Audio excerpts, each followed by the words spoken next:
Sebuah mimpi buruk bagi setiap orang tua yang sedang dalam fase membesarkan anak remaja mereka dalam mencari jati diri dan validasi. Berpetualang di malam hari untuk bertemu dengan teman online-nya yang ternyata adalah predator dan pembunuh. Kisah nyata kasus kriminal kali ini akan membahas tentang hilang dan terbunuhnya seorang gadis yang berusia 13 tahun dari kota Blacksburg, Virginia yang bernama Nicole Lovell pada tanggal 27 Januari 2016. Malam itu Tammy melihat anaknya Nicole berpamitan untuk tidur, di mana keesokan harinya dia mendapatkan hari libur sekolah nasional, yaitu Hari Guru. Yang tidak diketahui Tammy adalah setelah pintu kamar tertutup, Nicole menggeser meja riasnya ke pintu, mengirim pesan kepada seseorang yang sudah menunggunya, dan membuat persiapan untuk melarikan diri. Nicole mempunyai rencana yang berbeda dari rencana anak-anak sekolah seusianya untuk tidur larut malam karena menghabiskan harinya dengan bermain game atau menonton televisi. Sekitar jam 1 malam, Nicole membuka jendela kamarnya. Dia membawa selimut biru tua dengan karakter Minion, kemudian meraih tas ransel dan handphonenya. Di luar rumah, sebuah mobil menunggunya. Nicole keluar melompat dari jendela dan pergi bersama pacar yang dia temui dari internet. Keesokan harinya, Tammy yang menyadari anaknya kabur dari rumah saat melihat jendela kamar terbuka, langsung melaporkan kejadian ini ke pihak kepolisian.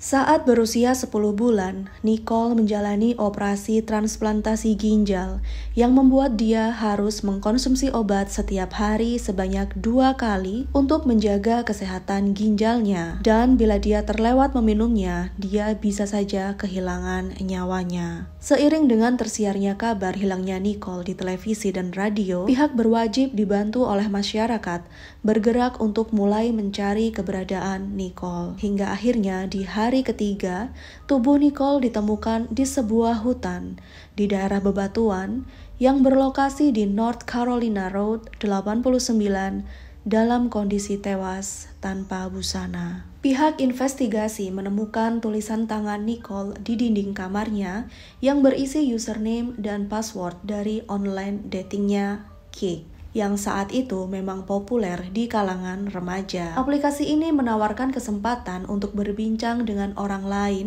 baik secara nyata ataupun anonim, di mana karena inilah aplikasi ini mempunyai reputasi dengan tingkat predator yang tinggi. Penyidik pun kemudian masuk ke akun Nicole yang ada di aplikasi tersebut, menelusuri riwayat percakapan dan aktivitasnya dengan hasil diketahui bahwa Nicole mempunyai hubungan dengan seorang pria yang lebih tua dengannya, seorang mahasiswa dari Universitas Teknik Virginia. Kembali ke akun profil Nicole di situs dating, dia mengupload foto-foto dirinya yang sedang sedih dan menangis, mendeskripsikan dirinya bahwa dia merasa tidak dicintai dan diabaikan, merasa benci dengan dirinya sendiri yang mempunyai luka bekas operasi di lehernya dan membuatnya tidak menarik. Dia benar-benar mencari perhatian kepada seseorang yang mampu menerima kondisinya. Dan benar, Nicole pun menemukannya di aplikasi itu. Dia berkomunikasi dengan seseorang yang mempunyai nama akun Dr. Tombstone. Agen cyber FBI berhasil mendapatkan jejak data Nicole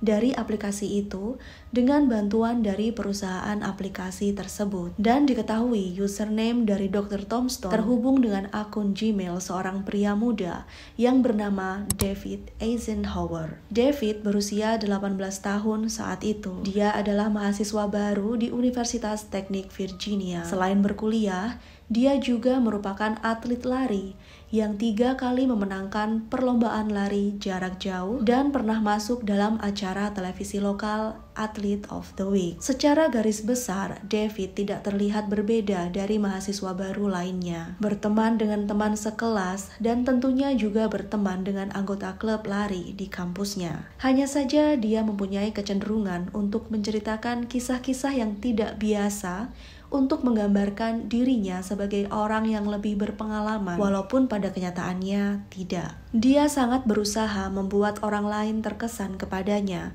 yang pada akhirnya membuatnya mempunyai masalah kredibilitas di mata semua teman-temannya. David mempunyai satu teman dekat wanita yang bernama Natalie, mahasiswa berusia 20 tahun dari jurusan teknik yang serius dan kutu buku. Sebelumnya David dan Natalie mempunyai hubungan asmara yang cukup singkat, tetapi hubungan itu akhirnya kandas. Selain membangun pertemanan offline, David juga mempunyai aplikasi jejaring untuk mencari teman online. Dia menginstal aplikasi Kik yang membuat dia kenal dengan Nicole. Diketahui dalam aplikasi Kik itu, Nicole menyatakan bahwa dirinya sudah berusia 17 tahun. Padahal pada kenyataannya, Nicole masih berusia 13 tahun. Komunikasi antara keduanya pun berjalan lancar hingga akhirnya mereka bertemu face to face pada bulan Desember 2015. David kaget karena saat itu dia menyadari Nicole adalah gadis di bawah umur melihat dari penampilannya, dan Nicole pun mengakui hal itu. David mengaku tidak ada hubungan fisik di pertemuan pertama itu dan dia juga ingin mengakhiri saja hubungan mereka. Tetapi Nicole terlalu membelenggunya dengan berbagai cara sehingga David tidak semudah itu lepas dari Nicole. Merasa kewalahan dengan sikap Nicole, David menghubungi Natalie dan menceritakan semuanya. Natalie yang saat itu masih ada perasaan dengan David berkata akan selalu berada di sampingnya dan membantu setiap langkahnya. Dia berpikir mungkin dengan cara ini dia bisa kembali lagi berpacaran dengan David. Dan dari hasil pertemuan ini, mereka berdua merencanakan misi yang sangat gelap. Setelah dinyatakan hilang, banyak orang yang menyalakan lilin di sekitar rumah Nicole sebagai bentuk kepedulian terhadap apa yang dialami oleh orang tua Nicole dan doa pengharapan agar Nicole segera kembali ke rumah dalam keadaan selamat. Tetapi kenyataan berkata lain. Nicole ditemukan tewas dalam kondisi tanpa busana di sebuah hutan di daerah bebatuan yang berlokasi di North Carolina Road 89. Di saat proses evakuasi jenazah berlangsung di TKP, polisi berhasil mengamankan David setelah diketahui dari aplikasi jejaring pertemanan online. Dia adalah orang terakhir yang berkomunikasi dengan Nicole. Disusul oleh Natalie, yang keduanya diketahui sangat kooperatif dalam menjalani pemeriksaan. Berdasarkan pengakuannya, David merasa takut setelah Nicole berkata bahwa dia hamil, karena dia sadar menghamili gadis di bawah umur adalah salah satu tindak kriminal di Amerika. Tetapi di saat yang bersamaan, David menyangkal pernah tidur dengan Nicole.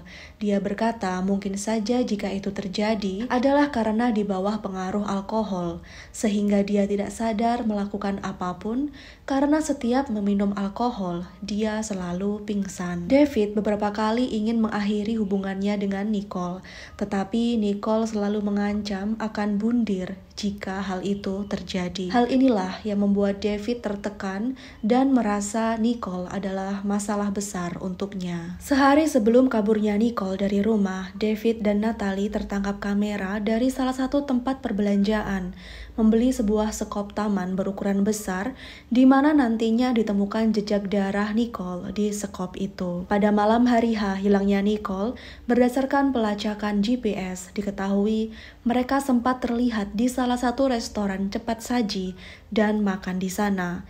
Mungkin juga berbicara untuk mematangkan rencana final mereka. Di malam yang dingin di bulan Januari, Nicole keluar dari kamarnya melalui jendela yang telah ditunggu oleh David. David membawa Nicole ke sebuah jalanan sepi tanpa lampu di sekitar kampusnya di Universitas Teknik Virginia. Dia menghentikan mobilnya dan menyuruh Nicole untuk keluar dari mobil.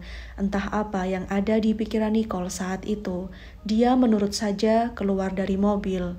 Dan saat itu jam menunjukkan sekitar pukul 2 dini hari. Setelah mereka berdua keluar dari mobil, David menghantam kepala dan leher Nicole dengan sekop yang dia beli sebelumnya hingga Nicole jatuh ke tanah. Melihat Nicole masih hidup, David menusuknya sebanyak 14 kali. 7 kali di bagian wajah dan kepala, 7 kali di bagian dada, dan sayatan yang fatal adalah di bagian lehernya. Nicole Madison Lovell, seorang gadis yang sangat dicintai oleh orang tua dan keluarga angkatnya serta teman-temannya, tewas sendirian di jalanan sepi itu di malam bulan Januari sebagai korban dari pembunuh berdarah dingin. David kemudian membawa tubuh tak bernyawa Nicole beserta semua barang-barang bawaannya ke rumahnya.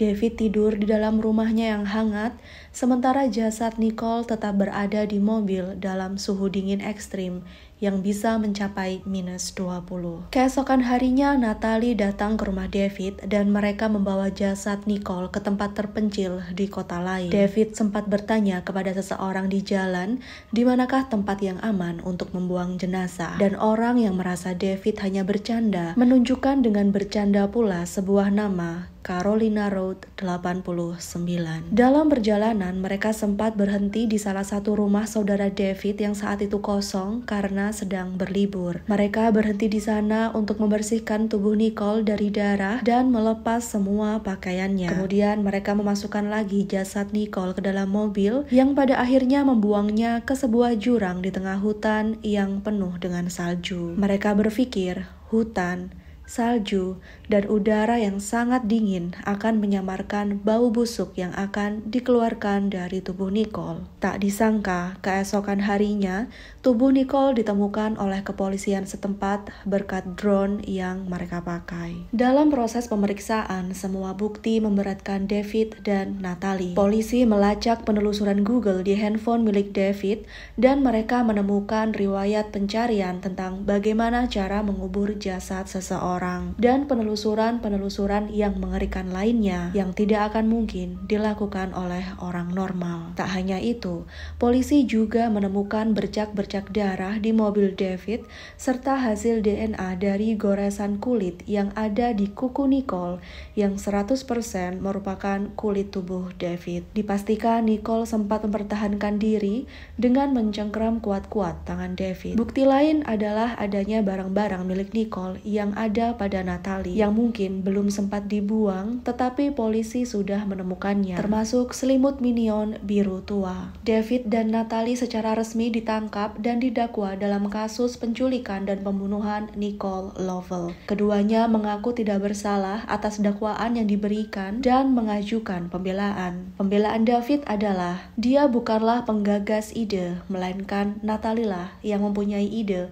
menghabisi nyawa Nicole dan memanipulasinya untuk melakukan hal itu. Sedangkan pihak Natalie melakukan pembelaan bahwa dia tidak memiliki andil aktif dalam kasus ini karena beberapa bukti tidak menempatkannya sebagai dalang. Pada akhirnya David dinyatakan bersalah atas semua tuduhan dan menerima hukuman 10 tahun penjara untuk penculikan, 60 tahun untuk pembunuhan tingkat 1, dan 5 tahun untuk menyembunyikan dan membuang jasad Nicole. Dia juga diharuskan membayar $5.130 sebagai restitusi. Kemudian Natalie juga dinyatakan bersalah karena telah membantu aksi David dan menerima hukuman 40 tahun penjara serta tambahan 5 tahun karena telah menyembunyikan dan membuang jasad Nicole. David dan Nicole dipastikan akan menghabiskan sebagian besar hidupnya di balik jeruji besi, tetapi itu tetap tidak akan mengembalikan nyawa Nicole kembali dan akan memberikan luka berkepanjangan kepada keluarga Nicole serta memberikan ketakutan kepada setiap orang tua yang sedang dalam fase membesarkan anak remaja mereka. Sekian untuk cerita hari ini. Bagaimana menurut kalian? Silahkan komen di bawah ya. Kurang lebihnya saya mohon maaf and see you on the next video. Bye!